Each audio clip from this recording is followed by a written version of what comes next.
My name is Daniel Hayes. I'm 28 years old. 13 years ago, on a night when the sky was tearing itself apart with thunder, my father pointed at the door and said, "Get out. I don't want a liar in my house." I was 15. No phone. No money. Just rain, and the sound of my sister crying behind me.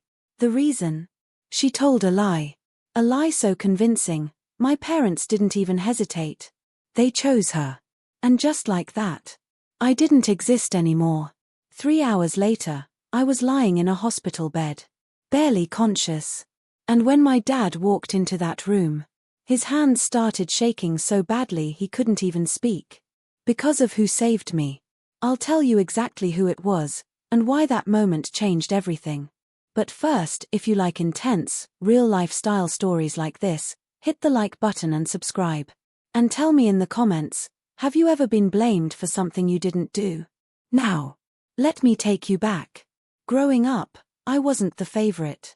My sister, Lily, was. She was younger. Emotional. Fragile, at least that's what my parents said. Which meant, she always came first. When I was 11, I won a regional robotics competition. I came home excited. "Dad, we beat 32 teams." He nodded. "That's good." Then Lily walked in crying. I messed up my piano recital. My mom rushed past me like I wasn't even there. "Oh sweetheart, it's okay." My trophy stayed in my hand. No one asked to see it. That moment told me everything. In our house, her feelings mattered more than my achievements. It got worse as we got older. Lily didn't just get attention. She got belief. Every time. If something went wrong, it somehow became my fault. A missing bracelet. "Daniel, did you take it?" "No. Lily said you were in her room." That was enough. Punished. Grounded. End of story. At 14, things changed. The lies got bigger. More specific. More dangerous. Money disappeared from my mom's purse. Lily said she saw me near it. I hadn't even been home. Didn't matter. Dad took my laptop. For a month. We need to rebuild trust. Trust. I wasn't the one lying. But I stopped arguing. Because it didn't matter what I said. They'd already decided who I was. By 15, I felt like a stranger in my own house. I stayed late at school. Hung out anywhere but home.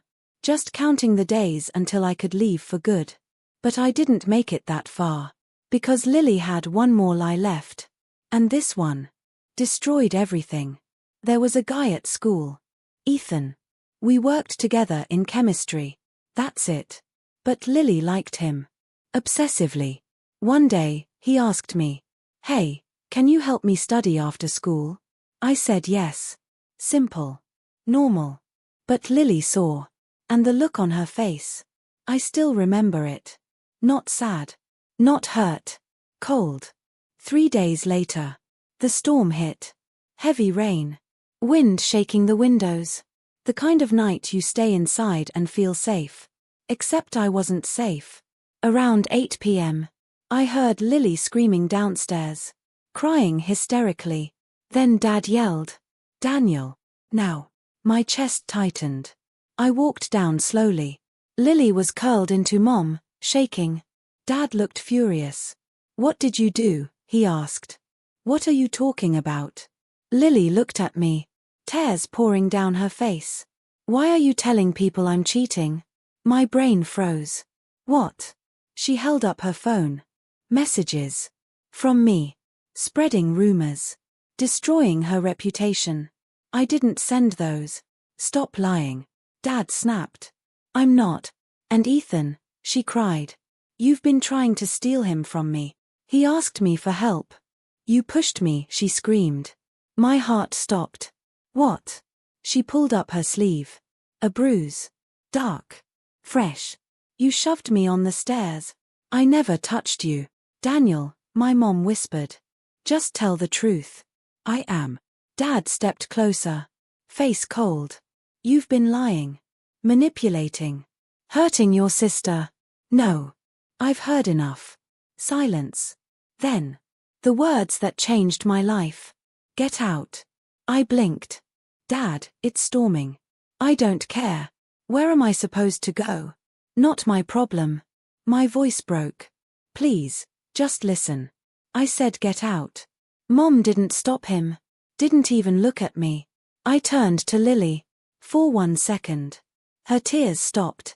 And she smiled. The door slammed behind me. Rain hit like ice. Within seconds, I was soaked. I stood there. Waiting. Maybe he'd come back. Say it was a mistake. He didn't. So I walked. I had nowhere to go. No one to call. The storm got worse. Wind howling. Rain blinding me. I headed toward the bus station. 2 miles away. Each step heavier than the last. I couldn't feel my hands. My teeth wouldn't stop chattering. Then. Headlights. Too close. Too fast. A horn. Brakes. Impact.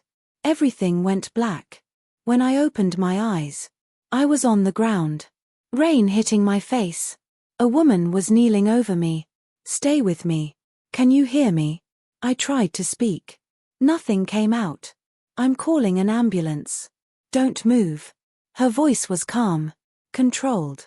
Different. Your parents? She asked. I forced the words out. They don't want me. She froze. What? They kicked me out. Something changed in her expression. Not pity. Something sharper. Anger. Don't worry, she said quietly. You're not alone anymore. Next thing I remember. Hospital lights. Voices. Machines. And that same woman. Talking to someone. She has a concussion. Possible internal bleeding. Then another voice. My dad. We're her parents. Silence. Then the woman again. Cold now. Sharp. Why was your 15-year-old daughter outside in a storm? No answer. It was a discipline issue, my dad said. Her voice dropped. A discipline issue? She said you told her she wasn't wanted. That's not. I heard her say it. Silence. Heavy. Then she said something that made everything stop. I'm Dr. Rebecca Carter. Pause. Recognition. Fear. My name might sound familiar. My dad didn't speak. But I could feel it. That shift. That realization. That this woman was someone powerful. Someone important. Someone who could destroy them. And in that moment, his hands started shaking.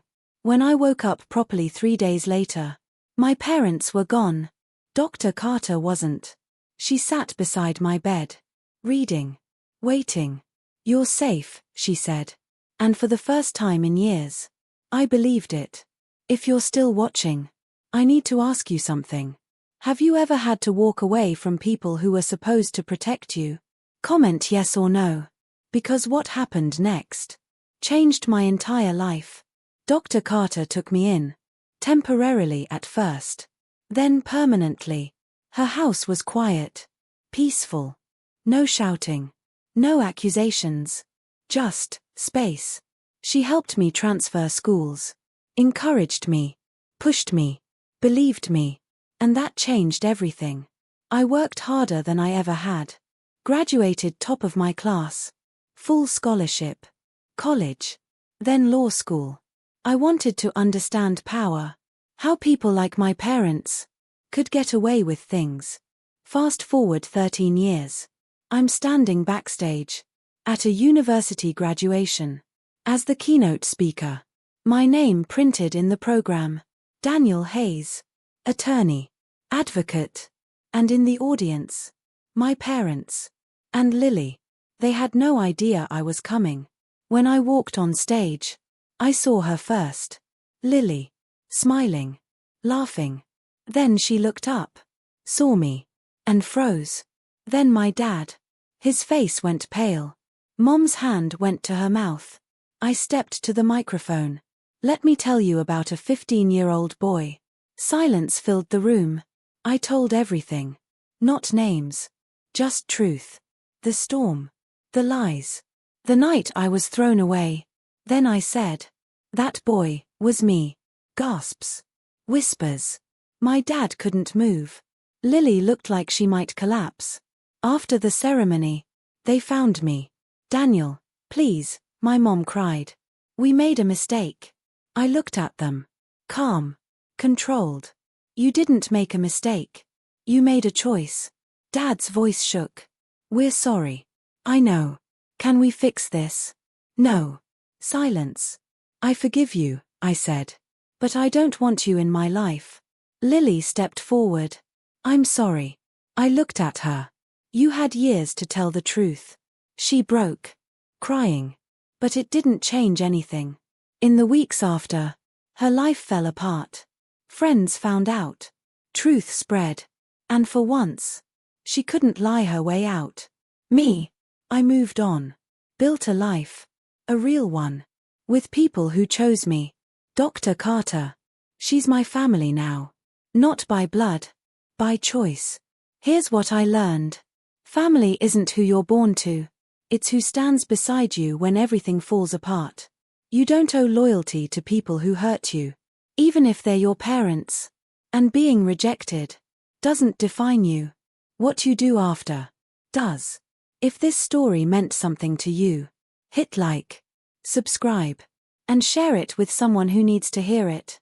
Because someone out there is still standing in that storm. And they need to know they can survive it. I did. And so can they.